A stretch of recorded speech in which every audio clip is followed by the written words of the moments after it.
A nurse adopted 7 unwanted girls 20 years ago. But how they repaid her is unbelievable. Margaret Williams never expected that one phone call on a cold December morning would change not just her life, but the lives of 7 little girls who had been failed by everyone else. What she discovered when she walked into that rundown foster home 20 years ago left her speechless. But what those same 6 girls did for her 2 decades later will leave you in tears and restore your faith in the power of unconditional love.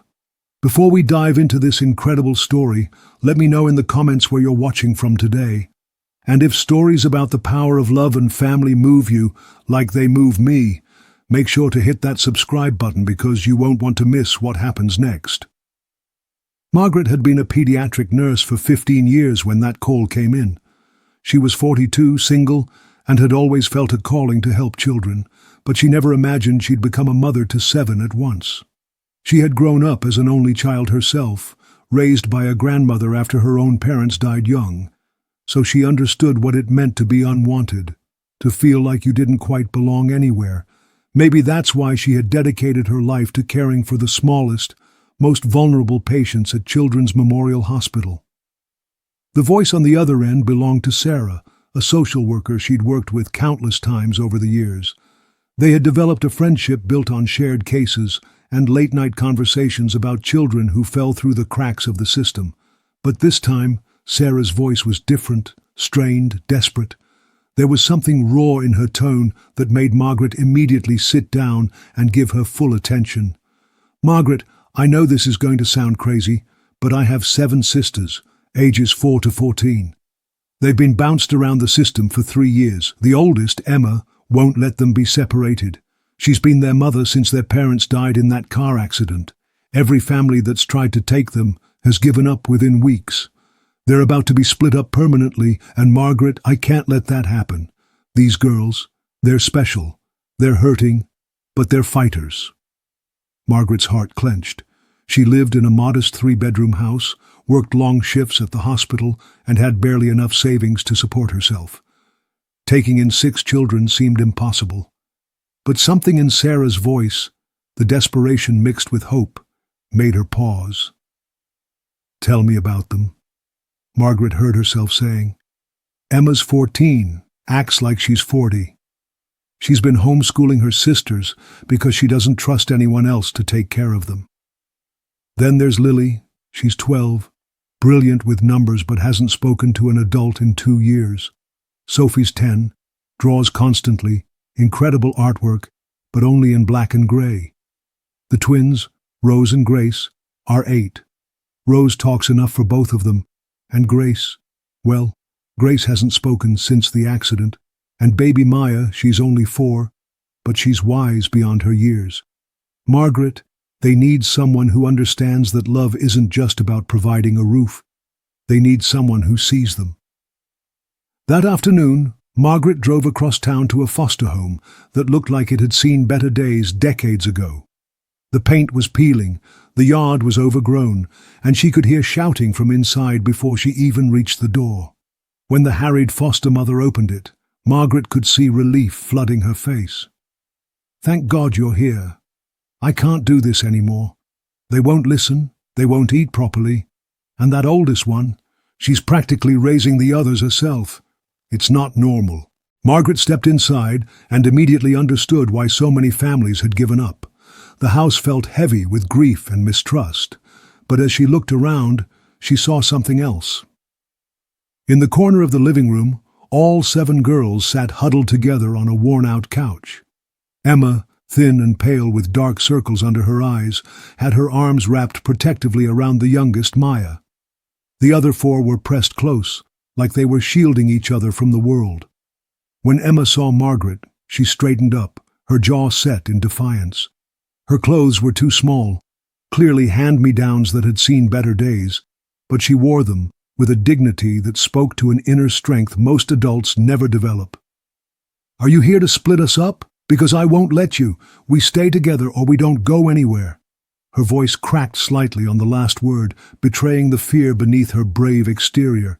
Margaret knelt down in front of them, her nurse's instincts kicking in immediately. She had learned to read children's needs in their body language, in the way they held themselves, in what they didn't say. She could see the fear behind Emma's bravado, the way Lily's hands shook slightly as she clutched a math workbook like a shield. Sophie sat with her arms wrapped tightly around herself, a sketch pad pressed against her chest, while her eyes darted nervously between Margaret and the door, calculating escape routes. Rose was whispering something to Grace, her words tumbling over each other in the way of children who talk to fill scary silences, while Grace stared at Margaret with eyes that held too much knowledge for an 8-year-old, too much loss, too much responsibility. "My name is Margaret," she said softly. "And I'm here because Sarah told me about 6 incredible sisters who take care of each other. I'm not here to split anyone up. I'm here to see if maybe, just maybe, you'd like to come home with me. All of you, together." For a moment, the room was silent. Then Maya, the 4-year-old, looked up at Emma with those wise eyes and whispered, "She has kind hands, Emmy, like Mama used to." That's when Margaret knew. Despite her modest income, her small house, and her complete inexperience with raising children, she knew these girls were meant to be hers. 2 weeks later, after rushing through paperwork and converting her living room into a temporary bedroom, Margaret Williams became the legal guardian of 6 sisters who had been forgotten by the world. The first year was the hardest thing Margaret had ever done, and she had seen children fight for their lives in hospital beds, had held families together during the worst moments of their existence.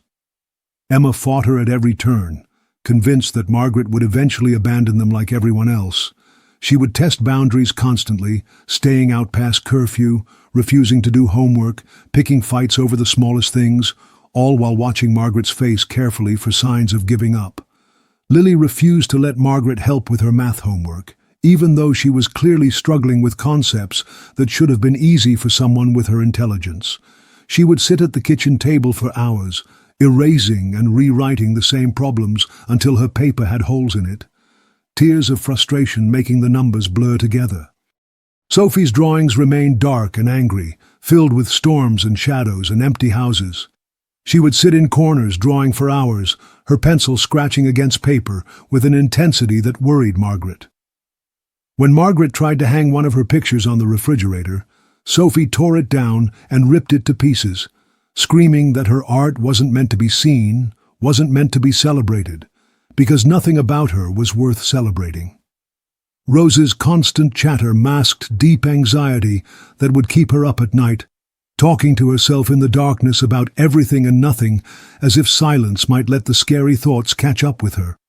She would follow Margaret around the house, narrating every action, asking endless questions not because she needed the answers, but because she needed the sound of voices, the reassurance that people were still there, still listening.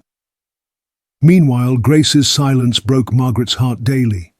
The little girl who had once been described as bubbly and talkative now communicated only through nods and shakes of her head, and sometimes not even that.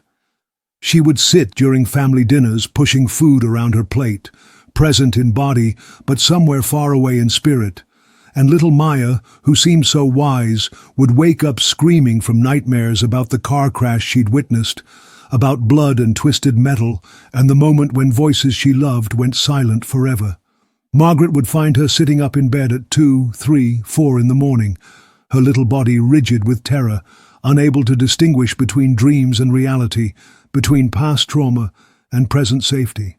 Margaret worked double shifts at the hospital to afford groceries, clothes, and school supplies for 7 growing children, with 7 different sets of needs and preferences and sizes.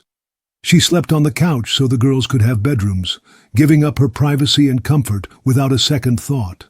She learned to braid hair in 7 different styles because each girl had her own preferences, learned to help with homework in subjects she'd forgotten since her own school days, spending her rare free moments relearning algebra and grammar and history so she could be useful to her daughters. She navigated the complex emotions of 7 traumatized children, learning that trauma doesn't look the same on everyone, doesn't heal at the same pace, doesn't respond to the same approaches. What worked for Emma might backfire spectacularly with Lily. What comforted Maya might trigger Sophie. She became a student of her own children, learning their languages of hurt and healing, their individual rhythms and needs and fears. There were nights she cried herself to sleep, wondering if she'd made a terrible mistake, if love would actually be enough, if she was damaging these children more by trying to help them. The grocery bills that seemed to double every month, the medical appointments for 7 different children, the parent-teacher conferences where she heard about behavioral problems and academic struggles, the nights when the house felt too small for so much pain and anger and fear. But slowly, things began to change, so gradually that Margaret almost missed the signs at first. It started small, with tiny victories that might have seemed insignificant to anyone else, but felt like miracles to Margaret. Sophie drew a picture with a tiny spot of yellow in the corner, just a small sun peeking through storm clouds, but it was the first bit of color she'd used in months. Grace whispered, "Thank you," when Margaret brought her favorite chicken soup when she was sick with flu. The first words she'd spoken to an adult in over a year, so quiet Margaret almost wondered if she'd imagined them. Lily asked for help with a particularly difficult equation one evening, sliding her homework across the table with studied casualness, as if she wasn't taking a huge emotional risk by admitting she needed help, by allowing Margaret into her academic world that had been her private fortress. Emma let Margaret brush her hair one evening without pulling away, sitting still and quiet while Margaret worked through the tangles with gentle fingers, both of them pretending not to notice the tears sliding down Emma's cheeks as she allowed herself, for just a few minutes, to be taken care of instead of doing all the taking care. Margaret celebrated every small victory. She put Sophie's artwork on the refrigerator, including the dark pieces, telling her that all feelings were valid and beautiful in their own way. She learned sign language to communicate with Grace, never pressuring her to speak, but making sure she felt heard. She let Emma maintain her role as big sister, while gently showing her that it was okay to let an adult take care of things sometimes. The breakthrough came during their second Christmas together. Margaret had spent her entire Christmas bonus on gifts, wanting to make sure each girl felt special. On Christmas morning, as they gathered around their modest tree in their small living room, Emma stood up with tears in her eyes. "Before we open presents," she said, her voice shaking, "I want to say something. We never had a real mom after our parents died. Everyone who took us in just wanted to fix us or change us. But Margaret, you didn't try to fix us. You just loved us. Even when we were broken and angry and difficult, you showed us that families aren't just about blood. They're about people who choose to love you every single day, no matter what." That was the day 7 girls stopped being Margaret's foster children and became her daughters in every way that mattered. Over the years that followed, Margaret watched her girls flourish in ways she had hardly dared to hope for in those early, difficult days. Emma, who had been so angry and protective, discovered she had a natural gift for leadership and advocacy. She wanted to become a social worker to help other children in the system, to be the voice for kids who had no one else fighting for them. She started volunteering at local shelters while still in high school, organizing donation drives and mentoring younger children, channeling all that protective energy into positive change. Lily's mathematical brilliance earned her scholarships and recognition from universities across the country. But more than that, she had learned to trust others with her vulnerabilities, to ask for help when she needed it, to share her knowledge generously with classmates who struggled with concepts that came easily to her. Sophie's artwork evolved from dark and painful to vibrant and hopeful, and she dreamed of becoming an art therapist, using creativity to help other trauma survivors find ways to express what words couldn't capture. Rose channeled her gift for words into writing, her early anxiety-driven chatter developing into a genuine talent for storytelling and journalism. She wanted to tell stories that mattered, to give voice to people who had been overlooked or forgotten. Grace, when she finally did start speaking at age 12, revealed she had the most beautiful singing voice anyone had ever heard, clear and pure and full of emotion that seemed to come from someplace deeper than her years. And Maya, their baby, grew into a confident, compassionate young woman who wanted to become a pediatric nurse, just like her mom. She would spend her high school summers volunteering at the same hospital where Margaret worked, reading to sick children and helping families navigate the scary world of childhood illness. Margaret never remarried, never had biological children, and never regretted her choice for a single moment. She attended every school play, every science fair, every graduation. She cheered from the sidelines at soccer games and dance recitals. She held them when they cried over broken hearts and celebrated when they achieved their dreams. But as the girls grew up and started their own lives, Margaret faced a challenge she hadn't anticipated. Emma got married and moved across the country for her master's program in social work. Lily received a full scholarship to MIT. Sophie was accepted to a prestigious art school in New York. Rose got into Columbia's journalism program, and Grace landed a recording contract after a video of her singing went viral. Maya was starting pre-med at the local university, but was planning to transfer to Johns Hopkins. For the first time in nearly 20 years, Margaret faced the prospect of an empty nest. The house that had once been filled with laughter, arguments, homework struggles, and teenage drama was becoming quiet. At 62, Margaret realized she had given so much of herself to raising her daughters that she hadn't planned for what came after. The medical bills didn't help. A routine checkup had revealed some health issues that required expensive treatment. Margaret had always prioritized her daughter's needs over her own, and now her modest savings were depleted. She faced the heartbreaking possibility of having to sell the family home, the place where she'd raised her girls, where they'd become a family. Margaret didn't tell her daughters about her financial struggles. They were just starting their adult lives, following their dreams, and she didn't want to burden them. She picked up extra shifts at the hospital despite her doctor's advice to slow down. She sold her car and took the bus to work. She cut back on everything she could think of, but it wasn't enough. That's when the twist in our story reveals itself. What Margaret didn't know was that her 6 daughters had never stopped being a family. They had a group chat that was active every single day. They called it Margaret's Angels, and they shared everything with each other, just like they had when they were little girls huddled together on that couch 20 years ago. Emma, now working as a social worker, was the first to notice something was wrong when she called home. Margaret's voice sounded tired, strained. The background noise was different. When Emma pressed her, Margaret finally admitted she'd been taking the bus because her car needed repairs she couldn't afford. Within hours, Emma had called her sisters. They held an emergency video conference that night, all 7 of them, just like they used to have emergency family meetings when they were growing up. But this time, they were the adults, and their mother needed them.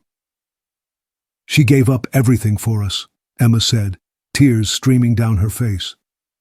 Her entire adult life, her dreams, her savings, everything. She never asked for anything in return. And now she's struggling, and she's trying to handle it alone, because that's who she is. Lily, now a successful data analyst, had already started running numbers. "I've been tracking her social media posts and the backgrounds of her photos. She sold her car 3 months ago. The house needs repairs she can't afford. And you guys, I think she's been skipping meals." Sophie, whose art was now selling in galleries, spoke up through tears. "Remember when she used to give us her portion at dinner, claiming she wasn't hungry? She's doing it again, isn't she? Even when we're not there." Rose, now a freelance journalist, had been quiet, but when she spoke, her voice was determined. "She saved us, all of us. We wouldn't be who we are today without her. It's our turn now." Grace, whose music career was taking off, nodded. She believed in us when no one else would. She saw potential in 7 broken, angry, traumatized kids and loved us into becoming whole again. "We need to do something." Maya, still in college but working part-time, said what they were all thinking. "She's our mom, not because she gave birth to us, but because she chose us every single day for 20 years. Now we choose her." What happened next was a testament to the power of love and family that Margaret had taught them. Working in secret, the 7 sisters orchestrated something that would have made Margaret proud of their teamwork and determination.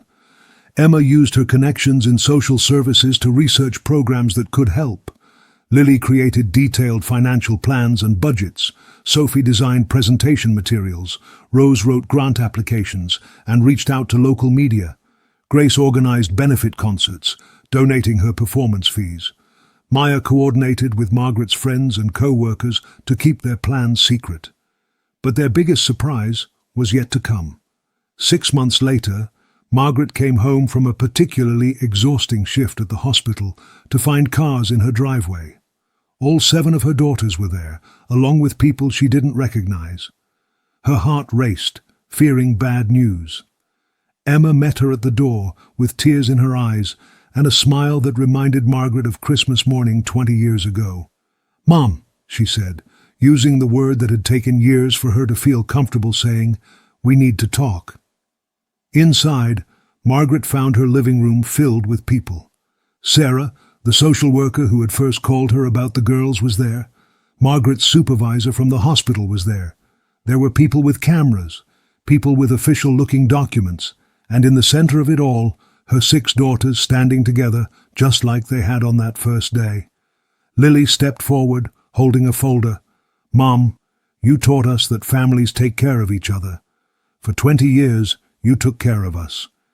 You gave us everything we needed to become who we were meant to be. Now it's our turn." Sophie handed Margaret a framed drawing, but this one wasn't like her childhood artwork. It was bright and colorful, showing a house with 7 figures in front of it, all holding hands. At the bottom, in beautiful script, it said, "Home is where love lives." Rose pulled out a newspaper clipping. "I wrote an article about you, about what you did for us. It got picked up by national news. Mom, people all over the country have been inspired by your story. They've been donating." Grace stepped forward with an envelope. "I did a benefit concert tour. Every penny went into a fund for you. Mom, you're not just our hero. You're a hero to thousands of people who heard our story." Maya, now taller than Margaret but still her baby, handed her a set of keys. "We bought your car back from the person you sold it to. But more than that, we've set up a fund that will take care of all your medical expenses and house repairs." Emma, the girl who had once been so angry and defensive, took Margaret's hands in hers. "But the most important thing isn't the money, Mom. It's this. We're never going to stop being a family. We're all moving back. Not to the house, we've got our own places now, but back to this town.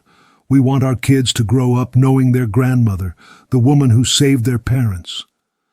Margaret sank into her chair, overwhelmed. Through her tears, she looked around at the faces of her daughters, now grown women who had become everything she'd always known they could be. Emma, strong and compassionate, helping other children in need. Lily, brilliant and successful, using her gifts to solve complex problems. Sophie, whose art now brought joy and healing to others. Rose, whose words inspired and informed. Grace, whose voice brought beauty into the world. And Maya, following in her footsteps as a healer. "I don't understand," Margaret whispered. "How did you do all this?" Emma smiled through her tears. "You taught us, remember? You showed us that when you love someone, you don't give up. You don't walk away when things get hard. You fight for them. You sacrifice for them. You choose them every single day." Lily nodded. "You taught us that families are built on love, not blood. And you taught us that love isn't just a feeling. It's a choice you make every day." Sophie wiped her eyes. "You showed us our worth when we couldn't see it ourselves. Now we want to show you yours." Rose stepped forward. "You saved 7 little girls who everyone else had given up on. But Mom, you did more than save us. You showed us how to save each other." Grace's beautiful voice was soft but clear. "You gave us a home. But more than that, you gave us hope. You taught us that broken things can be made beautiful again." Maya, the baby who had recognized Margaret's kind hands on that first day, took her mother's hands in hers. "You taught us that love multiplies when you share it. That there's always room for one more at the table, one more hug, one more chance." Margaret looked around at her daughters, these incredible women who had started as 7 traumatized children, huddled together on a couch, protecting each other from a world that had failed them. Now they were protecting her, just like she had protected them. "I never expected anything in return," Margaret said softly. "I loved you because you were mine. From the moment I saw you sitting together on that couch, you were mine." Emma knelt down beside her chair, just like Margaret had knelt down in front of them 20 years ago. "And we were never not yours, Mom. Even when we were difficult, even when we pushed you away, even when we moved across the country, we were always yours, and you were always ours." The social worker, Sarah, stepped forward with tears in her eyes. "Margaret, what you did 20 years ago, taking in 7 children when you barely had enough for yourself, it rippled out in ways you never imagined. These 7 women are now touching hundreds of lives because of the love you showed them. Emma has helped dozens of children find families. Lily's algorithms have helped optimize resource distribution for foster care systems. Sophie's art therapy programs have helped traumatized children heal. Rose's journalism has brought attention to the foster care system. Grace's music has raised hundreds of thousands of dollars for children's charities. And Maya, well, she's going to be a pediatric nurse just like her mom." Margaret's supervisor from the hospital spoke up. "Margaret, the hospital board has voted to name the new pediatric wing after you. The Margaret Williams Children's Center. Your daughter's fundraising made it possible." As the evening went on, Margaret learned the full extent of what her daughters had accomplished. They had raised enough money not just for her immediate needs, but to establish a foundation that would help other single women who wanted to adopt older children from the foster care system. They had created scholarship programs for foster children aging out of the system. They had bought the house next door and converted it into a small group home that Emma would run, giving other sibling groups the chance to stay together. "We did what you taught us," Emma explained. "We saw a problem, and instead of walking away, we asked ourselves what we could do to help, just like you did when Sarah called you about 7 unwanted girls." As the evening wound down and the guests left, Margaret sat with her 7 daughters in the living room where they had first become a family. The same couch was still there, though it had been reupholstered several times over the years. The walls were covered with photos of graduations, weddings, achievements, and everyday moments of joy. "I have something to tell you all," Margaret said, her voice steady now. "The money, the house, the foundation, all of that is wonderful, and I'm grateful beyond words. But what means the most to me is knowing that I didn't fail you. For 20 years, I worried that I wasn't enough, that I couldn't give you what you needed, that maybe you would have been better off with different families." Sophie shook her head. "Mom, you gave us everything we needed. You gave us each other, and you gave us unconditional love. But more than that," Rose added, "you gave us an example of how to live, how to love without conditions, how to sacrifice without resentment, how to see potential in broken things." Grace, whose voice had been silent for so many years, sang softly, "You taught us that home isn't a place, it's people who love you no matter what." Maya, now a young woman but still Margaret's baby, curled up next to her on the couch, just like she used to. "You know what the best part is, Mom? Our kids are going to grow up calling you Grandma. They're going to learn the same lessons we learned. That love makes a family, that everyone deserves a chance, that broken things can be made beautiful." Lily pulled out her phone and showed Margaret something that made her gasp. "Mom, remember how we used to have that group chat called Margaret's Angels? Well, look at this." On her phone was a new group chat, but this one had dozens of members. It was called Margaret's Legacy, and it was filled with people from all over the country who had been inspired by their story to adopt older children, to help siblings stay together, to support single parents who were fostering children. "Your love didn't just save 7 girls, Mom," Emma said. "It started something that's still growing. There are families all over the country who read our story and decided to open their homes. Children who have families now because you showed us what love looks like." As Margaret looked around at her daughters, now grown women with careers and dreams and bright futures, she realized something profound. She had started out thinking she was saving them, but they had saved her too. They had given her purpose, meaning, and a love deeper than anything she had ever imagined. "So what happens now?" Margaret asked. Emma grinned. "Now we do what we've always done. We stick together, we take care of each other, and we keep making the world a little better than we found it." Lily nodded. "And we make sure you know, every single day, how grateful we are for the woman who saw 7 unwanted girls and said, 'You're mine now.'" Sophie squeezed her hand. "And we make sure that other children get the same chance we got." Rose leaned in. "We tell our story, and we hope it inspires other people to take that leap of faith."